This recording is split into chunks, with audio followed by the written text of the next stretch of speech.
Hello, everybody. Jason here at Time Warp, and today is going to be a little bit different for the Time Warp live show. Actually, Steve was going to be hosting it, and he has Dave Marchioni here from the Detroit Historical Society. He is the automotive curator for the Detroit Historical Society. So he is here talking with Steve about Promocars, and so I will let them take it away. Okay? Thanks for watching, you guys. Bye. Hello everyone, Steve from Time Warp, here with Dave Marchioni, and we are discussing Promocars today. Well, thanks for having me, Steve. I've been collecting these since I was a kid, so promos are near and dear to my heart, as well as the model kits of that era. When I started working for a toy collector, when I was in my teen years, that was the first thing that I started buying, spending all my money on as a collectible. So I've spent some time with these. And you got them when they were a lot cheaper, too. Yeah, well, like everything, and it's interesting, the difference between some of the die-cast and the promo stuff is that the promos were made not as a forethought for collectors. So they didn't make them specifically for collecting like they did with some of the die-cast in the later years. These were basically made as children's toys and to kind of represent the cars that they had at the dealership. And they are exact reproductions, correct?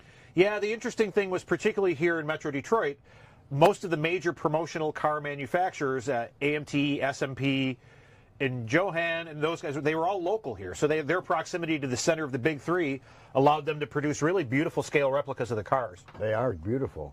And they didn't only make the promos, they made actual models as well. Yeah, especially, that basically started with SMP, which then became AMT in the early days. They did some of the craft kits. And the craft kits were essentially the same car as the actual promo, but it came with extra parts. So it was basically them repurposing the same mold. Okay. So they made this mold for the manufacturer for this Cadillac. So using it as an example. So they had this, and then they would repackage that into this kit, and then they would give you all the extra items with it. So you could customize it to your taste. Right. So they came with decal sheets, they came with side pipes, and all these different things that you could add to the car, which, I mean, to my taste, look hideous on a four-door Cadillac, but nonetheless. So it's basically the same kit as a promo. It's basically the same as a promo, but in a kit form. Correct. And as they went later into the 60s, they actually changed it up a little bit. So this one is a craft kit, and it has a flat pan where you can see the motor and everything is molded into it. Mm-hmm. And in a model kit, the whole engine would be a separate assembly. Yeah, so they would make the promos, which came assembled. Yep. They would make the craft kits, which were minimal assembly. Yep. And then they made the model kit, which was all assembly was required. Yeah. And I got to say that until he saw a recent lot that I had picked up, I was not familiar with the craft kit aspect. So that was a bit unnerving for me that I didn't know that. But I had always gone on the assumption that if it had screws in the bottom, it was a promo, and that is not correct. Correct? Well, the early craft kit had, and then the later craft kits to the mid-60s had a plastic plug. So it still had what looked like the screw in it, but they had it looks like that one where they melted on the end, so it basically kind of flares out over the pan. Some of them were melted, some of them were not, but but that's how you can differentiate them sometimes. And of course, they progress as the technology gets better. And let's not forget too that they took some of the promos and they made them into radios too. Yeah. Were there any other things that they transformed them into other than radios? Radios were the popular thing, and it's interesting because the AMT is a later issue, and this is actually different because it's a friction. So a lot of the promos have friction motors in them, and this one actually has a flat bottom in it, where some of the Johan cars are friction, but it still has a fully detailed undercarriage. Correct. And a lot of times they would put embossed lettering on the bottoms indicating what new features that car had. Yeah, for that like year. the Dodge here. Oh, I'm sorry, this is the wrong Dodge. There's another one here that has I pulled it out. It's got a torsion air suspension on it, so you actually see the torsion bars. Yeah, there it is. That's it. So it actually says torsion air underneath. It says torsion air on it, and it has functional torsion bars. So that the front suspension on these Chryslers is a long bar that goes from the cross member to the front engine cradle, and those two bars would move with the shock on them as you went down the road. That was Chrysler's torsion air suspension. Packard actually took it a step further, where Packard's torsion air was crossways, and the bar went from the front wheel to the rear wheel, and they crossed like a big X. Which I can tell you from personal experience, if you unbolt one of those bars and you don't have it properly supported, takes your hand and smashes it to the ground. I think I still have arthritis in this one from performing that function. Okay. So promos, like we talked about the kits, promos would have originally come in boxes. So they don't come in a flashy box like a kit does for advertising, although later in the 60s they started doing it. Some of the Mopar muscle car stuff really has their iconic advertising at that time. I have seen some of those. So it's all the psychedelic colors and pictures of the car and the rapid transit system and the scat pack, and so those boxes. But generally promo boxes are white like these are. Right. And just the year and model and color of the car on it. Yeah, the SMP had a window box, so it had a box. The cars from the early 60s would have had a box that were generic, would say SMP promotional or SMP models, and then it would have a cellophane window in it, and that would show you the side of the car. And then it would have that same stamp on the end where it would say, you know, like 1950 Cadillac or 19... Camera. I don't want to waste it here.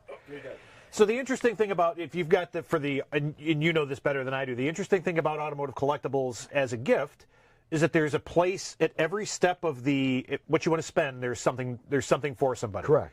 Even starting with like the Hot Wheels and the cases over here. You can get into, if you want one as a novelty gift for somebody that likes cars but isn't as hardcore into cars as say I am. That's it's an easy buy-in, all the way up to, you know, $400 or $500. You know, promos can run into the thousands of dollars. Oh yeah. Which, you know, depending on availability, but even just in automotive in general, you know, we talk about the die-cast being more of a generated collectible. Correct. But again, if you like the 55 T-Bird, if you like the 64 Impala, and you've got somebody on your gift, that's something that you can buy in at a reasonable price point that they'll enjoy probably as much as somebody that got the promo that they've been looking for a while. Right.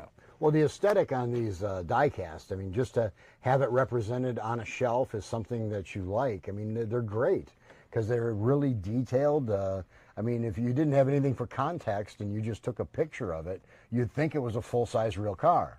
But these were sold as a collectible. They were sold to people with the not understanding necessarily, but that they would go up in value if they didn't take them out of the box and just let them sit on a shelf just like they are and never enjoyed them.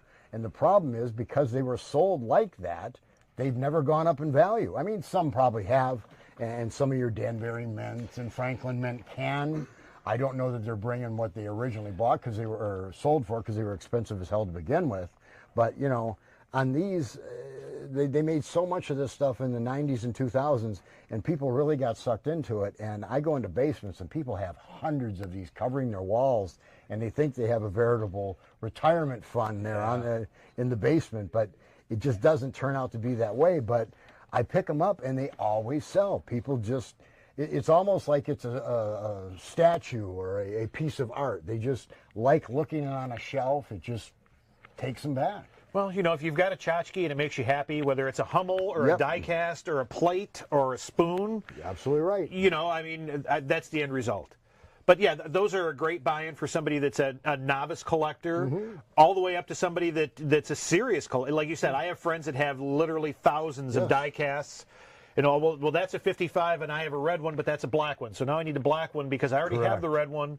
Yep. But even just like I said, automotive in general, I think gives you a lot of opportunity to get involved at whatever your comfort level of price point is. Exactly. I mean, you can get in for a few dollars. You can get in for, you know, 20 to 50. You can get in for hundreds, and I'm sure there's some that are thousands. Well, you know, I've been in for a lifetime, so I'd hate to think what I've spent over my many years on cars and collectibles. But you know, it's money that well spent. The rest I wasted, I suppose. Go ahead. Where are we going? Are there anything that we can really point to people? I know the post getting cracked is something you don't necessarily notice. Anything that the people should look for on these that would denote damage that might not be that visible? Or we talked about the warping on the older ones. How much does that affect the value on the older ones? You said that one in mint condition would be worth a fortune, but does it really hurt the value that much on the ones that weren't that lucky? It's tough because it's something that's almost straight across the board on those cars. So it's expected. Right. By So collectors. here, let's get something else. We've looked at the Imperial for a bit. So this one's a really good representation of. So it's a craft kit. It's a Chrysler Imperial. It's a 60. Again, Steve talked about how it's got the license plate on the back that has the year on it. So this is a craft kit. Built as a kit instead of a promo. Correct.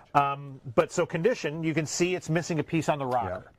So for a serious collector, that's really going to damage the value of that car. Okay. Now to a shelf collector, somebody that wants it to put on a shelf. It's still got one good side. I mean, if you look at it like from the top or from this side, like you were looking at it, it's negligible. So this car is what a collector would call a placeholder. So if you don't already have one of these cars, and this one displays pretty well, you buy this one if you get it at the right price. And as a consumer, it gives me the opportunity to stand in the store with you and go, well, Steve, it's missing that little piece on the rocker, so how about we do 35 instead of 4? It gives you a negotiation point, and it keeps that place in your collection until you can find a better example. Correct. And a lot of collectors do that. They collect what they can get a hold of now and then try to find better examples later and then swap it out and it's the sell chase. it. Yeah, it's the chase, which is what collecting is in a sense. And even these cars, let's say the damage was more dramatic. If you're a serious collector of them, this one's got a nice grille. It's got 4 of the right wheels and tires and hubcaps. The rear bumper's nice. So they're almost worth as much as in parts, like real cars. They're worth almost as much in parts as they are a whole. Correct. Because there's some cars that they get stolen and they get more for the parts than they do for the complete car. So this is one of those situations. Yeah, as well. and even like I said, real cars and promo cars really, it's a lot of the same thing correlates. Okay. But like I said, they're great. They're symptomatic of an era. This was really the beginning of the model car kit building boom. Okay. Particularly the early '60s like this, and this is how a lot of people that were beginning in cars cut their teeth. Okay. I knew what an engine block was and how where the heads went and where the valve covers were and I learned all of that by building model cars when I was a kid. Wow. And then you take that and apply it to a real car on a larger scale and a lot more money and you move forward with it. Do you have many of the models you built as a kid? I wish I did. My toys had a high mortality rate. So I've spent a lot of time, effort, and treasure as an adult buying back the things that I destroyed when I was a kid. Like so many of us. Yeah, well, and that's an industry now. Yeah. Everybody wants to buy back their used. So what would you say is your favorite holy grail promo car that you would want or have if you already do? As a promo car, boy, there's a lot that I would like. The Hemi muscle cars of that, the early '70s are big. Any of the Highline colors like the Sassy Grass Green or the Plum Crazy. I had a Plum Crazy, and it's ironic because I think you had one. I had a Plum Crazy Cuda Promo. I believe it was a 70. But I found that 30 years ago in a basement and still in the box, and that was a picture box. Okay. So that particular box was the one that had the picture of the car in the color that was in the color in the same color that the car was in the box. Wow. In the 90s, I think I got $400 or $500 for it. Then now it's probably a $1,000 promo. Yeah. So I would like to have that one back. Yes, wouldn't we all? Yeah, mine. I've never had the promo, but I had a '71 Cuda when I was 16. I sold it when I was 17, and I always wanted another one. So anything '71 Cuda, be it a promo, be it a model, be it a sticker, be it the car, that's where my allegiance lies. I've always wanted another. There was nothing like that car. Well, and that's the entire purpose of nostalgia. Correct. And if I were ever see a '71 Cuda in a promo, regardless of how much it was, it's going to be on my want list because just looking at these, it's just mesmerizing when you just look at them and it takes you back. It really does. Like so many things, and I'm sure many people have that same nostalgic feeling for everything we sell at some point. Yeah. But that '71 Cuda was just, that was my glory days. And, 11th, 12th grade in high school, and I had that muscle car, and I thought I was the stuff. So just to illustrate things a little bit easier here, pre-pill here. So the two that I have here, the Riviera in my hand is a kit. In the Pontiac here is the promo style. So you can see this one's got a molded pan in it. There's no detail to it other than what's stamped into it. The engine is in there. Everything else is in there. It's got a thick axle on these. And then if we look at the bottom of the Riviera, it's got a separate engine. So you would have assembled that engine and put it in. It's got a thinner axle which actually goes through the engine and keeps it in position. But it still has the screw bottom on it as the craft kits will. And then, of course, the difference between craft kits and promos, even though it's the same casting, so you could get this Buick Riviera in a promo and you could get it in a craft kit, generally, and not straight across the board. Model too. Yeah, the promo is probably the most expensive of it. Correct. Some of the rarer kits get more expensive, but general as a broad generalization, the promo is probably the most expensive of the two or three versions of it. And that would probably be because it wasn't available to the general public. You had to either, as you stated a moment ago, buy it at the dealership or be awarded it by the dealership. Yeah, there were a bunch of ways to get them. Again, particularly here in Detroit, originally they were kind of a giveaway. That's why they're called promotionals, because it was to promote the new body style or to promote the new car. So what they would do is they would have them, and if you went to a dealership to look at your '64 Cadillac, they would give your child one to play with while the salesman was working a deal. And then there's a story here that I've heard from a couple different people locally. Unfortunately, I haven't been able to tell which dealer it is, but there was a Cadillac dealer that if you didn't buy the car, they took the promo away from your child. So you can imagine being in a dealership and you're trying to work with this salesman and trying to get the deal done, and you can't get the deal done, and then he goes, well, you know what? Thanks for coming to our dealership today. Now Grab it go. out of his hands. Get and go. And that is the other reason why they are so hard to find in good shape is kids played with them. They weren't considered any kind of a collectible.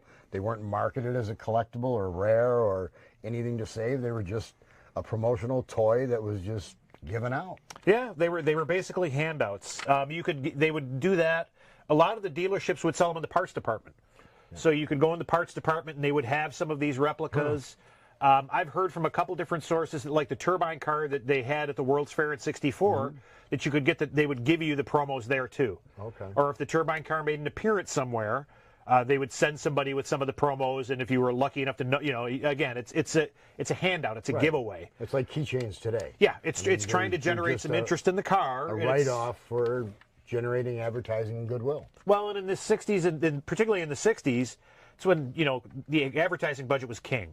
Yeah. So they had much more free reign than they do now. There's much more accountability now. So if they wanted to make 1,000 models of this Cadillac to hand out at an event, they kind of ruled the roost with that sort of thing. Well, bear in mind too, even the models that they sold in the stores of these were probably only $2 or $3 at the time. Yeah. So what they would have had into these would have probably been less than $1. Yeah. Yeah, it's negligible. To hand them out. Yeah, but it's interesting, and it's kind of a window into the automotive industry at that time. And people's psyche. Yeah, yeah. So we hear, and I hear, and I'm sure you hear the same thing in your collecting, people that are like, I had a bunch of these, and my dad brought them home from work, and my brother and I played demolition derby with them, and that's part of the reason they're worth something. Right. So, and it's funny when we're dealing with like the die-cast stuff. The die-cast is kind of what I call, and I don't know how you feel about this, but it's more of a generated collectible. Correct, absolutely. So these are collectible because people remember them from being young, and they played with them, and they got destroyed, and now they're trying to recapture it. Correct, nostalgia. You buy the die-cast because you like that 55 T-Bird. Correct. Or you always wanted that 63 Impala, and so you buy that. Right. And my personal story, my dad always wanted a Jaguar.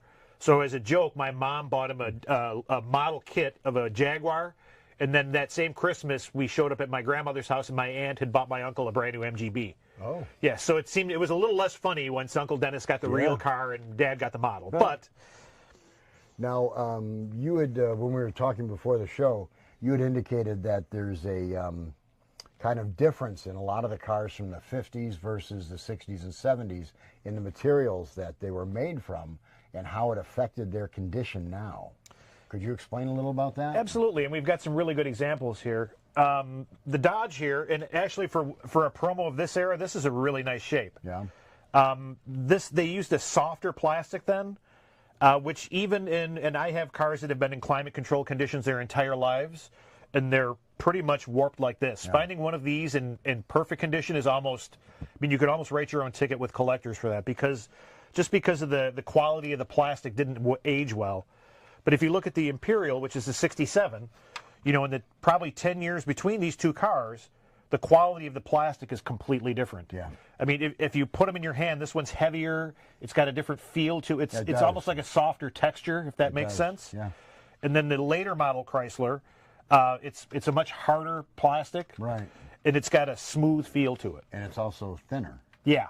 So thinner. strangely enough, the one that's thicker is the one that's far less resilient to Correct. ambient temperature and just time. They sag and distort. Yeah. Like I said, even Kind of like us. yeah, yeah. I'm living that dream right now. But it's interesting, you know, and again, we look at the difference between the eras of the promos, this one being a 56 and this one being a 67. Flat pan on the Johan, still a friction motor, and a single nail. And remember, we talked about the difference between nails and screws a little bit. And this Imperial actually has the plastic plugs that we were talking about. Okay. So later, they didn't have an actual physical screw like the early stuff does. Right. These have just a little plastic, and it looks just like a nail, other than it doesn't have a point. It's melted down, and So- what makes the head of the piece to hold it in place. So is if the you melt. look, see how it's got a little bit of flashing on it? Yeah. They insert them warm. So you can get them out. Oh, okay. So they're not melted in position Oh, they're in so not. much as they're when they did the installation, they're warm so that when they cool, they're in the right position. So you can get in there and take. You could still take them apart. It takes a lot of patience, but which I lack, frankly. But yeah, but it's kind of interesting to see, even just in the 10-year period between these two cars, how different the promos got. They got much more user-friendly, I guess. Or, And as the detail and injection molding got better. yeah, and it was more of the advertising aspect than just a physical representation. Yeah, this one, if we look carefully at the bottom, it basically says it's a product of Chrysler Corporation and identifies it as being from Johan, which is on Moran Avenue in Detroit. And then if we go to this one, and it's going to be tough for the camera to see, unfortunately, on the bottom of it, it has aluminized, on the exhaust it says aluminized exhaust. The floor pans say that they're undercoated. You know, so it lists a lot of the specific attributes of that car just even on the floor pan. Right. Selling features. Yeah, again, it's much more of a, and less of a, when you're, maybe when you get home and dad picks it up and starts looking at it, he goes, oh, well, it's got self-adjusting brakes. Who knew that? You know, so it's kind of an interesting third party, not sitting and reading the brochure, but it's also an opportunity to sell the car in a non-traditional setting. Well, correct. And something like that is going to get more people's attention than just a brochure. And price difference Price difference in what? between the two? Retail? Yeah, kind of like if somebody's looking to buy one, would the older plastic model be more valuable than the newer plastic model? In great condition, obviously. Or would it be just a generalization depending on Pricing on, we'll roll it, well, and you're going to be better at pricing. well, So pricing on these is all dependent on condition and demand. right? And model and year. Yeah. And color. Yeah. Even the color of the interior can make it one worth more than one that's identical except for the color of the interior and the color of the plastic. These usually aren't painted either. This is usually molded plastic in the color that it is. Yeah, generally. So I'm sure some colors are a lot rarer to find, but I know some of the interior colors can actually boost the price considerably on a car. And you got to remember too, a lot of these kind of 50s classics, these are not as desirable and as nostalgic in people's eyes as what they remember. A lot of the people that are looking for this stuff now, they're more familiar with the 60s and 70s, whereas the 50s are starting to be a little less collected and less desirable, I'm assuming. I mean, this is just... Well, and we see that in real cars too. Yeah. You know, so they're in car collecting and in promo collecting and in antique collecting. Correct. You know, we've talked about before, 25 years ago, China. Now you can't give China away. So in these cars, China is in porcelain. yes. Like the Imperial, it's a great car. It's a rare one, and it's in turbine bronze, which is a really desirable color. But it's not so this same car, if it were the Charger or the Challenger or the E-bodies of that era, GTX, it would be Cuda, three times. It would be Challenger. worth three times this, because people, although there are always people that are completionists. They have to have one of each. Right. But most people feel nostalgic for is the muscle car rather than what was probably either a bank president's or they your remember or grandparents. what they wanted. Yeah. There were it's different, and that's why the convertible, is that an Ambassador? Oh yeah, Rambler Ambassador, not a particularly desirable car as a car. Ironically, much more desirable as a promo because they didn't make a whole lot of them. And this one's interesting because you talked about interior colors. This one's got the interior molded in a different color than the body. Correct. Which is also rarer in promos because for production, it requires a second step. Okay. So, instead of just molding all of the ambassador promos in this color, now you've got to do, in addition to doing the 5 or 6 colors the car actually came in, which they tried to do, it's got the interior in a different color, so that's another step in the process. Right. More cost. Right, and negligible at the time of building it. So, did AMC care that they were going to make 50 of these with a different interior color? Not so much. It's a giveaway. So as long as you're holding it and it's a realistic representation of what they're selling, they're less concerned about whether or not it's got it's got the rally pack and the gauges and a different color interior rather than all being the same color. Right. And it's back to, the whole thing with, for decades I've seen people trying to sell things that were miniatures of items, just getting out of the whole realm of cars. But they always call them salesman samples. Yeah. And they aren't. I mean, those little cast iron stoves and stuff. And the thing of it is with these, and I've always heard that a salesman sample is an exact miniature of, proportionally in every aspect. And these are. I mean, these are exact miniatures, proportionate to the original cars built.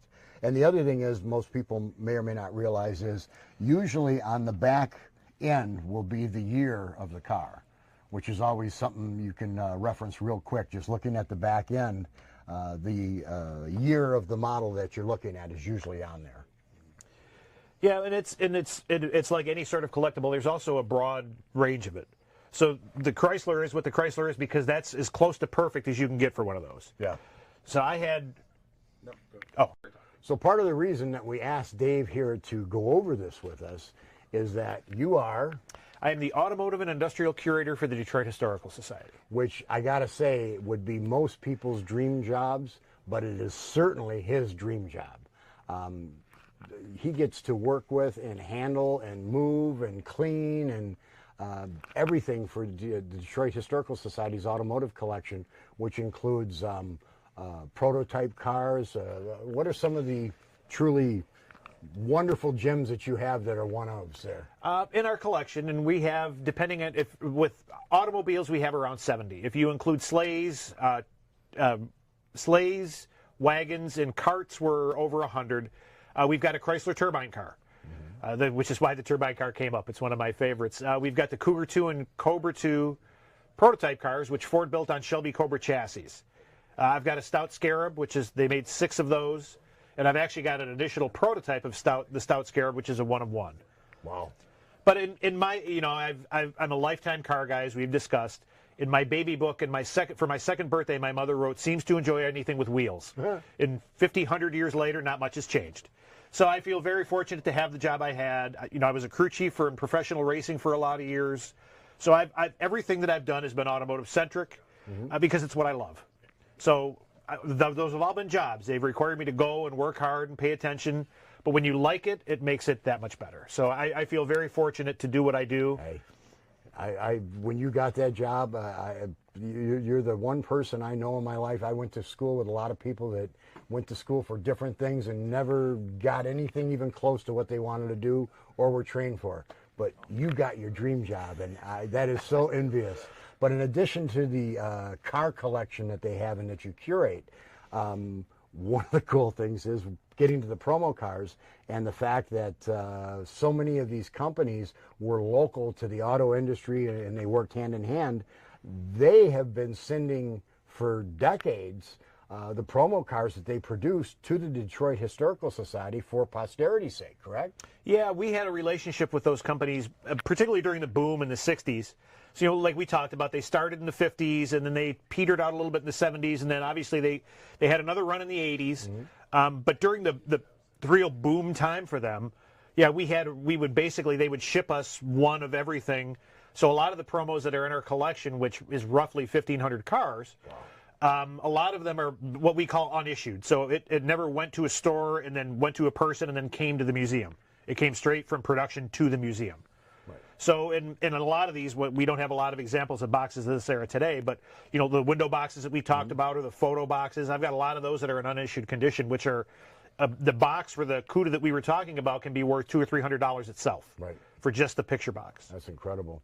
And is there any chance that at some point in the future that the public may see the Detroit Historical Society's promo collection? I would love to do an exhibit on that. What we have running right now, if I can plug, we've got an exhibit called Toy Town. So what we did is we went through generations of toys, starting with the 1800s and going all the way up to current. And it's a curated view of children's playthings for 100 years. Wow. So that'll be running at the main museum through Christmas. There's some car stuff in it. As a matter of fact, I have a large Hot Wheel presence because I also collect Hot Wheels. A bunch of my cars are in. But what I'd like, back to your question, I would like to do a standalone exhibit, just kind of promos, do the same thing through history, starting with the early stuff and going all the way up until the later Corvette stuff. Then they did another, and up to now, there's some vehicles that they're still issuing promos on, but it's a lot more limited than it was. Right. Now, you have allowed us to come into where a lot of these things are stored and kept, and I remember him pulling back curtains, and there were just walls like 20 foot tall of stacks of promo cars, all in the boxes with the year, color, and model on the end of the box. But a lot of people probably aren't familiar with the Detroit Historical Society. They don't know the sheer volume of things that are Detroit history that you have there. Can you just give us a quick rundown of what the Detroit Historical Society is and how it maintains and sustains, and just an idea? Sure. Well, we're a centennial museum. We enjoyed our 100th anniversary a couple years ago. Okay. And we've been collecting actively since 1924. Okay. As time has gone on, we've narrowed down our window of curation, meaning what we take in now has to directly tell the story in Detroit. So whereas early on they would take art pieces, like sculpture and statues and things that were just from the wealthy families of Detroit that would just leave this stuff. Yeah. So I have this beautiful statue, I would like to give it to you, and they would take it. And it has no collection to Detroit other than it was owned by somebody that lived in Detroit or worked in Detroit or was, made their lifetime in Detroit. What we do now is try and do a much more curated view. How does this relate to the history of Detroit? Does this help us tell the Detroit story? How does this relate to our historical timeline? That said, a museum displays between 7 and 10% of what they own. Our collections building is about 275,000 artifacts. And that's ranging from stone hatchets that they found when they were digging their basement for the Renaissance Center, up until like when Murray's Auto Parts, our local auto parts chain, closed. We got crew uniforms and signage. I just got a bunch of stuff from the NFL draft that was here in the spring, in the fall. So I've got a bunch of signage from it. So what we have to do, and it's funny because you speak in history terms, when they brought all that stuff in, I went, I don't have room for this. I don't know. But then you think about that as an event in Detroit. It was the largest NFL draft that had been held up until that point. And if we look back 100 years to when they were doing the Grand Army of the Republic reunions in Detroit, it's basically this. So I've got ribbons from the 20s that were when they would hold the Grand Army of the Republic, which was basically a VFW for Civil War survivors. Correct. So we have those buttons and pins from when they would hold the musters in Detroit. 100 years ago, somebody went, you know what, this is pretty cool. I need to save this. And I need to remove the fact that I don't watch a lot of football, to think, this was a big event in Detroit. 100 years from now, people will probably be interested in this. So we have to have some of these pieces in our collection. Wow. And so that's kind of the broad scope of our collecting. And it's by no means based on what you keep as value or even rarity. It's based on just Detroit history. Yes, and some of the things that are really pedestrian, in 25 or 30, you think about how many, there was a time, going back to what we were talking about, when you could buy these all over tables at garage sales for a couple bucks a piece. Yeah.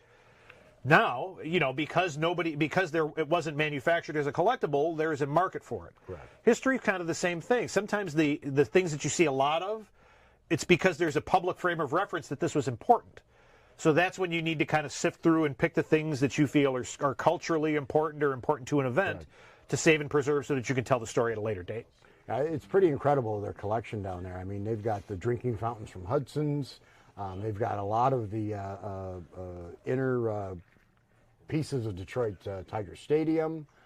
It's just really incredible. You even have one of the vacuum tubes from the first supercomputer. Yeah. Isn't it like we have 2-3 foot vacuum tube? we have a vacuum tube from Univac.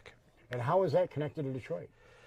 good question that I don't have an answer for. Oh, okay. I thought maybe it was made or subcontracted or made here. But thanks for coming in today. I just wanted to give people a little bit of knowledge on this. And like I said, I just found out about the craft cars myself in the last couple months, thanks to Dave and a couple questions I had for him. So I have to say that I learned a lot, and I hope people did. And it's always great to see you. Always a pleasure. Like I said, I'm always excited when I get a call from you that you got something new. I always have to stop down and see what's new and exciting in the store. I said my friends here, it's a great place, and I always have a good time when I come down. And we appreciate you taking the time. Absolutely. Thanks again. Absolutely. Thank you, folks. Have a great night. Hey, you guys, I hope you enjoyed the show. We hope you enjoyed it and learned so many new things with Steve and Dave. And I hope you still watched it, even though we weren't in it, because we know that's the only reason you watch us. But anyways, so, this is going to be airing today. Tomorrow, who knows? day. We'll see, right? Anyways, thanks a lot, and I'm glad that you enjoyed the show. Go ahead. You can go ahead and watch this video again and again on Facebook. Is this going to be on YouTube? Yes. So it's going to be on YouTube, Instagram as well, and we'd also really appreciate it if you give us a like and a subscribe as well. Yes,